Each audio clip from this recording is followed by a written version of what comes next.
अस्सलामुअलैकुम। क्या आपके पेशाब में भी बहुत ज़्यादा झाग पाई जाती है और शदीद किस्म की बदबू आती है?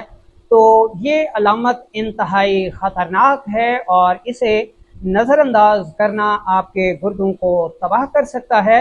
इसलिए इसकी तरफ फौरी तवज्जो की ज़रूरत होती है। आज की इस वीडियो में मैं कानून मुफरद अज़ा के मुताबिक इसकी अलामात, इसके असबाब और असूल इलाज के साथ साथ आपको एक इंतहाई बेहतरीन होम रेमेडी भी बताऊंगा, जिसे आप घर पर तैयार करके कुछ अरसा इस्तेमाल करके इस अलामत से निजात हासिल कर सकते हैं।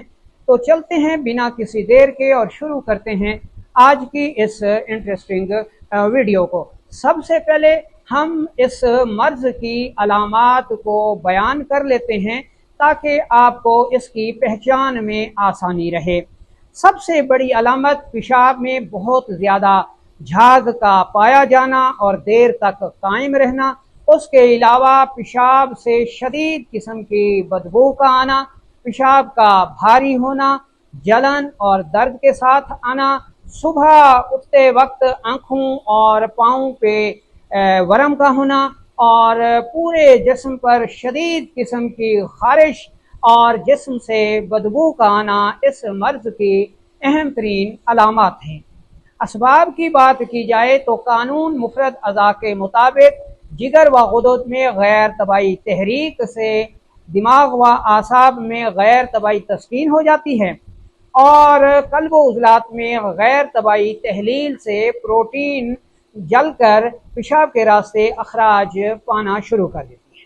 जिगर की गैर तबाई तहरीक की वजह से जिगर व गुदद में सोजिश होती है, हरारत जो कि गैर तबाई हो चुकी होती है उसकी ज़्यादती होती है, तस्कीन आसाब की वजह से जिस्म में साले रतूबात की कमी होती है। ये इसके अहम तरीन असबाब हो गए। इसके अलावा मुरगन ग़िज़ाओं का ज़्यादा इस्तेमाल, खुश्क मेवाजात, जिनसी क़ुव्वत बख्श अद्वियात का इस्तेमाल, गर्म माहौल में ज़्यादा रहना इसके अहम तरीन असबाब हुआ करते हैं।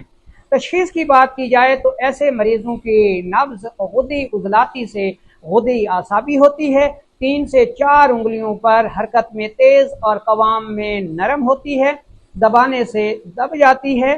कारूरे की बात की जाए तो कारूरा यानी पेशाब मिकदार में कम, कतरा कतरा, जलन के साथ, बदबूदार, झागदार आया करता है।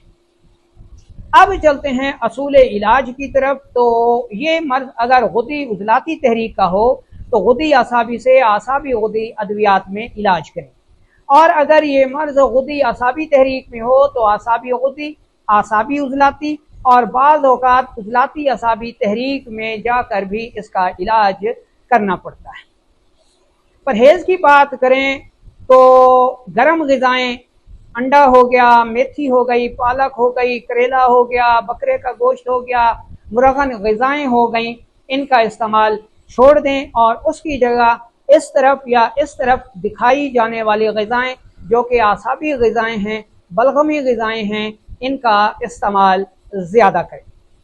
अब चलते हैं और देख लेते हैं आज की बेहतरीन होम रेमेडी।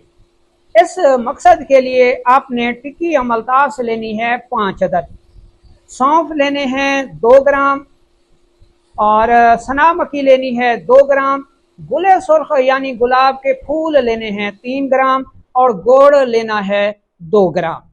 1 कप पानी में इन सब चीज़ों को अच्छी तरह उबाल लें और जब पौना गिलास रह जाए तो पुन छान के पी लें। ये एक वक्त की खुराक है, सुबह दोपहर शाम इस्तेमाल करें, कम अज़ कम 1 माह इस्तेमाल करें। अगर इस होम रेमेडी से पखाने ज़्यादा लगें तो इसकी मिकदार खुराक आधी कर लें। इंशाल्लाह कुछ ही अरसे में पेशाब में जो झाग आती है, जो बदबू आती है, जो प्रोटीन का अखराज हो रहा है, वो इंशाल्लाह दूर हो जाएगा। इसी के साथ इजाज़त दीजिए, अल्लाह निगहबान। माजरत के साथ दोस्तों, वीडियो के आखिरी हिस्से में लाइट चली गई है तो ये हमारी मजबूरी है। अल्लाह ताला इस हुकूमत को और वापडा वालों को हिदायत दे कि वो इंसानियत की कदर करें, लोगों पर रहम करें, बुज़ुर्गों पर, छोटे बच्चों पर, मरीज़ों पर تو بس ہم یہی دعا ہی کر سکتے ہیں۔